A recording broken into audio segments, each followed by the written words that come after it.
बहुत आदर सम्मान पूजन किया, परंतु वे कभी राक्षस को देखे नहीं, इसलिए वे डरते थे।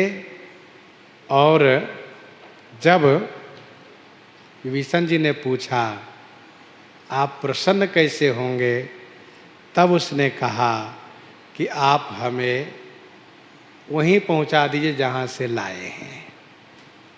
विभीषण जी महाराज ने इनको बहुत रत्न दिए और वहां ला करके पहुंचाए। विभीषण जी के पास रत्न की कमी नहीं है। रावण अपने राज्यकाल में, अपने समय में बहुत रत्नों को संग्रह किया है। वैसे भी सागर से रत्न इनको हमेशा प्राप्त होता रहता है, इसीलिए बढ़िया अमूल्य रत्न दे करके इनको लाए।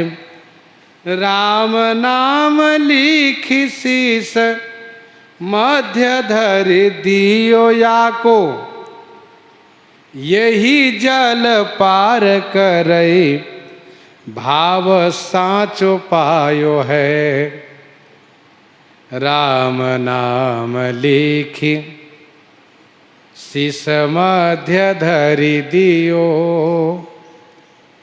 राम नाम लिखी शीस मध्य धरि दियो।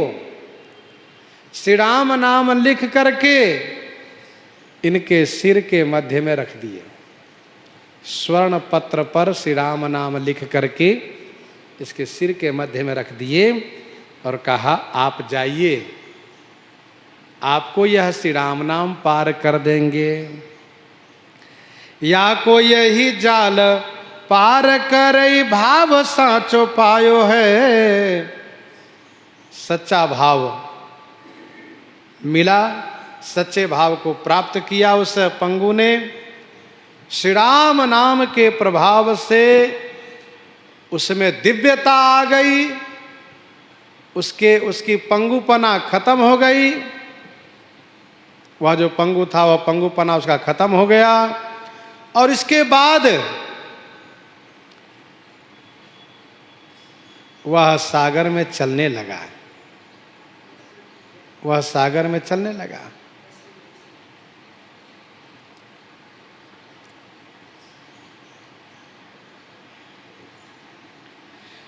ये श्री राम नाम का प्रभाव है।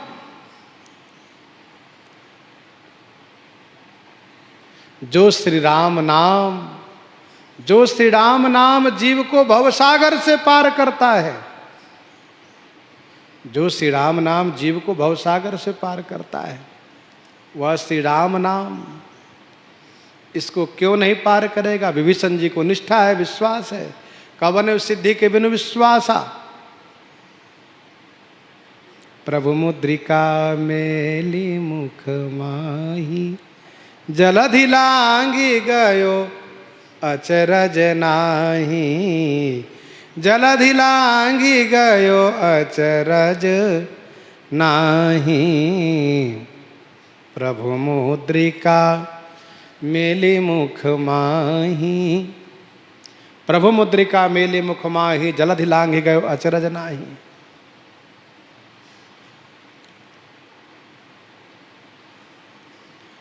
तो जैसे हनुमान जी श्री राम नाम अंकित मुद्रिका के प्रभाव से समुद्र लांग गए, ये भी पार कर जाएंगे। गोस्वामी श्री तुलसीदास जी महाराज काशी जी में विराजते थे। वहीं पर गंगा किनारे सी घाट पर कथा सुनाया करते थे। गंगा जी के उस पार से एक सज्जन कथा सुनने आते थे। कथा सुन के नित्य वे अपने घर चले जाया करते थे। कथा का प्रसंग एक दिन विस्तार हुआ, देरी हो गई, नाविक चले गए घाट पर नाविक है नहीं, अब हम पार कैसे जाएं। आज भी काशी जी में रामनगर जाने के लिए वहाँ पर गंगा जी में नौका लगी रहती है, लेकिन उसका एक समय है। हम लोग जब श्री रामलीला देखने गए तो देखा कि नौका लगी है, पार हुए, फिर उस पार से इस पार आ गए। तो नौका चली गई, उसने आकर के पूज्यपाद गोस्वामी तुलसीदास जी से कहा, महाराज आप कृपा कीजिए, हमें उस पार कर दीजिए गांव। गोस्वामी जी ने कहा, क्यों उस पार जाना चाहते हो? कहा, इसलिए जाना चाहते हैं कि वहाँ रहेंगे तो यहाँ का चिंतन करेंगे, यहाँ रहेंगे तो घर का चिंतन करते रहेंगे, घर के याद करते रहेंगे, इसलिए हम वहाँ जाना चाहते हैं। तो गोस्वामी श्री तुलसीदास जी ने तुलसी जी के दल पर, तुलसी पत्र पर श्री राम नाम लिख करके उनके हाथ में रखा, कहा मुट्ठी बांध लो, जाओ पार हो जाओ। गए, गंगा जी में चलने लगे जल पे थल की भांति। और जो किनारे पहुंचने ही वाले हैं तो उनके मन में आया, जरा देखो बाबा जी क्या मंत्र लिख के दीजिए, हमें जल पर दौड़े चले जा रहे हैं, मेरा पांव पानी में जाता ही नहीं, डूबता नहीं, क्या बात है। तो देखा तुलसी जी के पत्र पर राम नाम लिखा। कहा, इतना तो हम भी जानते हैं। ऐसे मन में, इतना तो हम भी जानते हैं। जैसे हम भी जानते वैसे अगला पांव पानी में खिसक गया, और खिसक गया और डूबने लगे वे। और डूबने लगे तो राम राम राम राम राम राम राम राम करने लगे, लेकिन बचना बड़ा मुश्किल लगा। तब कहा, हे तुलसीदास जी के राम जी हमें बचा लो। और जैसे कहा, हे तुलसीदास जी के राम नाम हमें बचा लो, वैसे ही गंगा जी की एक लहर ने उसे धक्का दे करके और रेत में पटक दिया उस पार।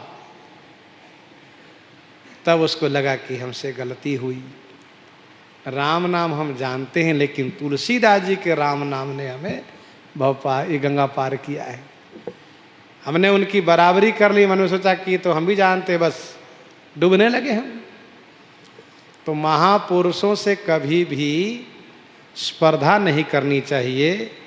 जब वस हिसका करहि नर जड़ विवेक, अभिमान परहि कलप भरी, नरक महु जीव की समान, कभी बड़ों की बराबरी नहीं करनी चाहिए, नहीं तो जीवन में कष्ट होता है।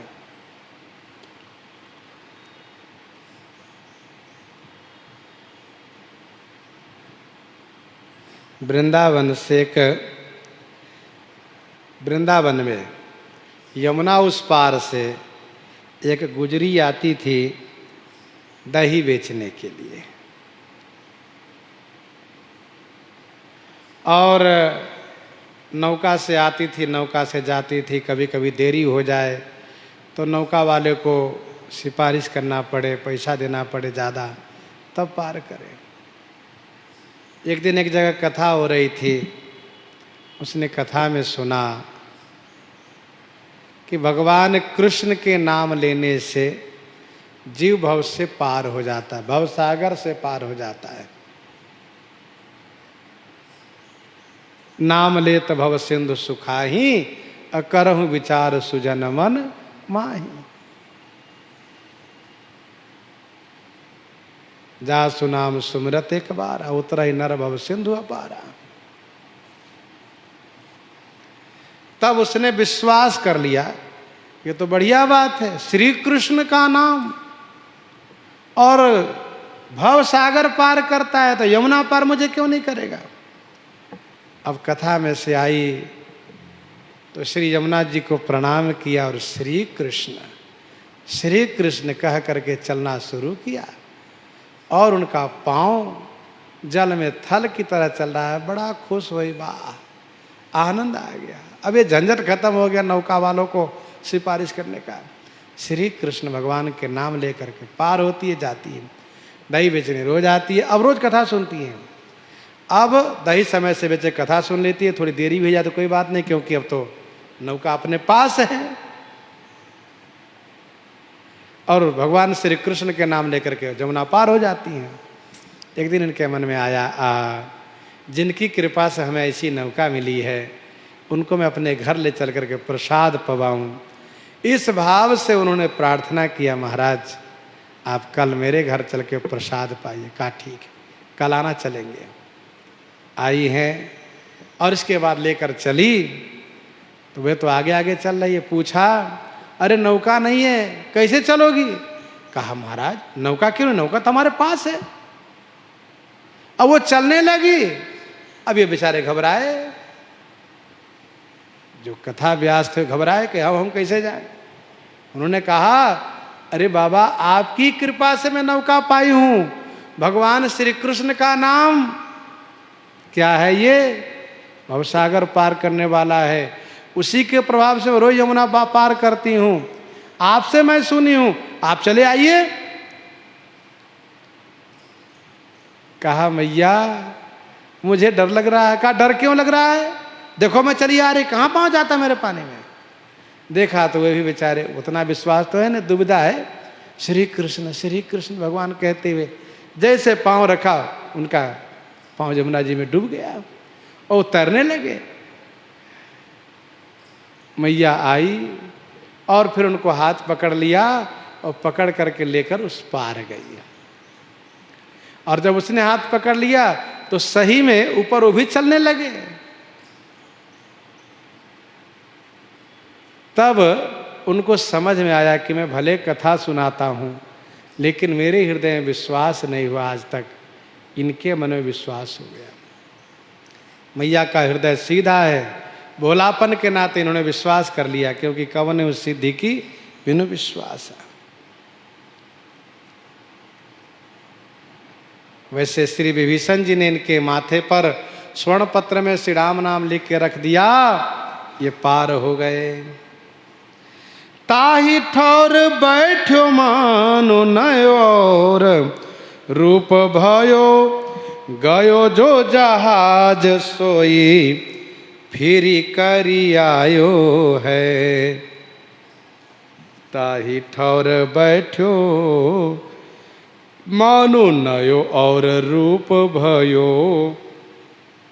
चलते चलते वे आए और जहां उन लोगों ने डुबाया था वहीं आकर बैठ गए, जल में ही बैठ गए वहीं। नयो और रूप भयो, इनका नया रूप प्राप्त हुआ, अर्थात इनका पंगुपना दूर हो गया, ये स्वस्थ हो गए, सुंदर हो गए। गयो जो जहाज सोई फिरी करी आयो है, जो जहाज गया था सो माने वह फिरी करी आयो हो, फिरी करी मन लौट कर के आया है। लियो पहचान पूछो सब सो बखान कियो, हियो हुल सायो सुनी विनय के चढ़ायो है। लियो पहचानी, उन जहाज वालों ने पहचान लिया, अरे तो वही है जिसको हमने डुबा दिया था, तो बैठा है। अरे भैया तुम कैसे बच गए, मरे नहीं। तब इन्होंने सहज भाव से सब बताया, हम तो लंका गए थे। अच्छा, और देखो उनकी वहाँ के राजा विभीषण, उनकी कृपा से मैं ठीक हो गया, उन्होंने ऐसी कृपा करी कि मैं जल पर थल की तरह चल रहा हूँ। ऐसा कहाँ। लियो पहचान पूछो सब सो बखान कियो, हियो हुल सायो सुन विनय कई चढ़ायो है।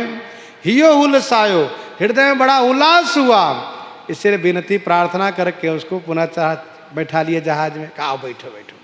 कहा नहीं हम ऐसे चल लेंगे। अरे नहीं नहीं आइए, हम हाथ जोड़ते, आइए बैठ जाइए, हम सबसे गलती हुई कि आपको हम फेंक दिए थे, आइए कृपा करके आ जाइए। विनती करके जहाज पर चढ़ा लिए और चढ़ाने के बाद पूछा क्या लाए हो वहाँ से, तो गठरी खोल के दिखा, ये रत्न।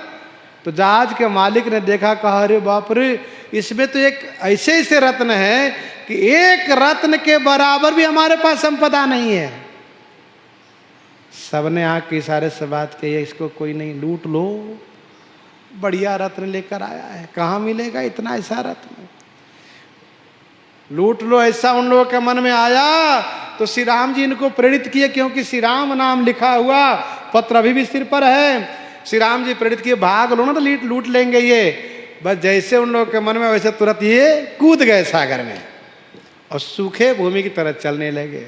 जाओ, नहीं जाना हमें।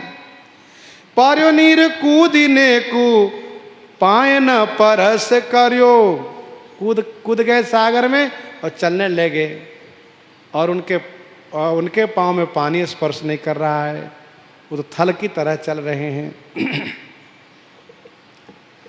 तो ये प्रश्न उठता है, कैसे जान गए कि हमारी संपत्ति को, रत्न को छीनना चाहते? तो इसका उत्तर है कि भगवान की प्रेरणा से। एक बार की बात है, एक मैया मोहर से भरी गठरी को सिर पर रखकर चल रही थी।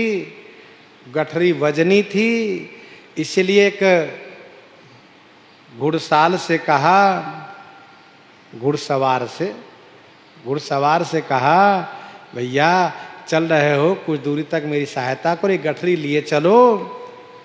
तो घुड़सवार ने कहा, अरे मैया मैं तुम्हारी गठरी ढोने के लिए घोड़ा रखा हूं, तुम अपना चल के आओ। यूं कह करके घोड़े पर चाबुक लगाया, घोड़ा सपाटा दौड़ने लगा। कुछ दूर गया तो उसके मन में आया, करे बुढ़िया की गठरी तो वजनी लग रही थी, क्या पता उसमें क्या रहा हो, मुझे रख लेना चाहिए थे गठरी घोड़े पर, और वो थोड़े ना मेरे पीछे चल पाते, मैं भाग जाता। तो यह मन में बात आई, लौटा कर आया, घोड़े को लौटा कर आया। करी मैया मैं जब आगे गया तो मेरे मन में विचार है कि मैंने यूं ही आपको ठुकरा दिया, मना कर दिया। मेरे मन में विचार है कि मैया का सहयोग करना चाहिए, लाओ गठरी लिए चलता हूँ। मैया ने कहा, नहीं नहीं नहीं, मुझे नहीं देना है। क्यों? जिस प्रकार से जिन्होंने तुम्हारे मन में प्रेरित किया कि चल के गठरी ले लो, उन्होंने मुझे आकर बता दिया गठरी मत देना। जब मैया ने देखा कि घोड़े पर चाबुक लगाया, घोड़े को सपाटा दौड़ाया, मैया सहम गई, बाप रे ये तो घोड़े को दौड़ा कर भाग जाएगा, मैं इसके पीछे कहाँ जाऊंगी, मैं तो चल नहीं पाऊंगी, ये तो लेके भाग जाएगा मोहर की गठरी को। इसलिए अच्छा हुआ कि इसने लिया नहीं, ये सोच रही थी। इसी बीच उसने आकर कहा, लाओ मैया गठरी लिए चल। तो कहा, ना ना मुझे नहीं देना है गठरी, मैं गठरी खुद लेकर चलूंगी। बार बार कहा, नहीं मैं नहीं देने वाली, नहीं दिया उसने। तो कहने का भाव ये है कि भगवान ऐसी प्रेरणा करते हैं ठाकुर जी, जैसे इनको प्रेरणा किए कि ये लोग रत्न छीन लेंगे, इसलिए कूद गए। पर्यो नीर कूद पाय न परस कर्यो, हर्यो मन देखी रघुनाथ नाम भायो है। फिर सबने पूछा कि भाई क्या बात है कि तुम डूब नहीं रहे हो, ऐसे चल रहे हो? तब इन्होंने कहा, ये श्री राम नाम का प्रभाव है। फिर तो रघुनाथ जी के नाम के प्रभाव को सुन करके मालिक के सहित जहाज पर बैठने वाले सभी लोग बड़े प्रभावित हो गए। रघुनाथ नाम भायो है, सभी को श्री रघुनाथ जी का नाम अच्छा लगा।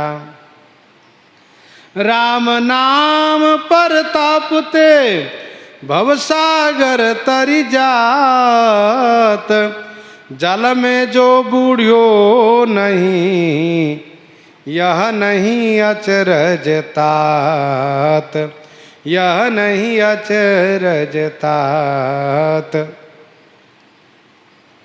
ये विभीषण जी की भक्ति अद्भुत भक्ति है। विभीषण जी महाराज का जो प्रसंग है, शरणागति का प्रसंग, उसको आदि जगत गुरु स्वामी श्री रामानुजाचार्य जी ने अपने पूज्य गुरुदेव श्री स्वामी शैलपूर्ण जी के मुखारविंद से 52 बार श्रवण किया। कितने बार? 52 बार। विभीषण शरणागति प्रसंग स्वामी जी को बहुत प्रिय लगा, खूब श्रवण किए गुरु जी से, और उसी प्रसंग को बार बार मनन चिंतन करते थे और कथा सुनाते थे। एक बार कथा सुना रहे थे कि विभीषण जी शरण में आए तो महाराज सुग्रीव ने कहा, कह सुग्रीव सुनहु रघुराई, आवा मिलन दशानन भाई। तो श्री राम जी ने पूछा, कह प्रभु सखा बूझिए कहा, कहि कपीस सुनहु नर नाहा। सुग्रीव अपने विचार में, अपनी मंत्रणा में श्री राम जी से कहा, प्रभु उसको बांध लीजिए, राखिए बांधि मोहि स्वभावा। धनुषदास जी कथा सुन रहे थे, स्वामी श्री रामानुजाचार्य जी के शिष्य थे। धनुषदास जी कथा सुन रहे थे, उठ के खड़े हो गए, चल दिए, कहा मुझे नहीं कथा सुनना है। स्वामी जी ने बुलाया, क्या बात है, उठ के क्यों चले गए? तो पहले टाल मटोल किया, कहा नहीं तुम सही सही बताओ। उसने कहा, महाराज गुरुजी क्षमा कीजिएगा, हम इस दरबार के योग्य नहीं हैं। कहा क्यों? कहा इस दरबार में जांच पड़ताल होता है, पूछताछ होता है। श्री राम जी अपने मंत्री से पूछते हैं, मंत्री अपनी मंत्रणा देते हैं, अपनी बात कहते हैं। हम तो सरकार ऐसे पापी हैं कि हम तो इस दरबार में ठहरेंगे नहीं जांच पड़ताल में, इसलिए पहले से क्यों ना हम किनारे हो जाए। दुविधा में दोनों गए, माया मिले न राम, इसलिए हम अलग हो गए। हमको नहीं, यहाँ इस दरबार के हम इस लायक नहीं, हम पापी हैं। तब स्वामी श्री रामानुजाचार्य जी ने कहा, धनुषदास तुमने सुना कहाँ पूरा प्रसंग? एक बार सुनो तो, पूरे प्रसंग को सुनो, फिर समझ में आवेगा कि श्री रघुनाथ जी कैसे शरणागत वत्सल हैं, कैसे मंत्रियों के बात को किनारे करके और श्री राम जी ने विभीषण जी को शरण में लिया। इस बात को तो समझो। सखानीति तुम नीख विचारी, ममपन शरणागत भयहारी। और शरणागत रक्षण की बात उन्होंने कही और विभीषण जी को शरण में लिया, सम्मान किया। धनुषदास जी ने जब सुना प्रसंग को फिर से विस्तार से, तब गुरु जी के चरणों में दंडवत प्रणाम किया और कहा, हाँ प्रभु, हमें भी इस दरबार में अवश्य अपना लेंगे। स्वामी जी ने कहा, ये दरबार ऐसा है कि कोई भी आ जाए, कूर कुटिल खल कुमति कलंकी, नीच निशील निरीश निशंकी, ते सुनिशरण सामुहे आए, सकृत प्रणाम किए अपनाए। एक बार प्रणाम करने पर अपना लेते हैं, फिर उसका परित्याग नहीं करते हैं। देख दोष कब उन्होंने, सुनि गुण साधु समाज बखाने। इस प्रकार से विभीषण जी की ये शरणागति कथा है, विभीषण जी का ये सुंदर प्रेम है, उनकी भक्ति है। इन्हीं के साथ आज सीताराम सीताराम सीता राम सीताराम सीता।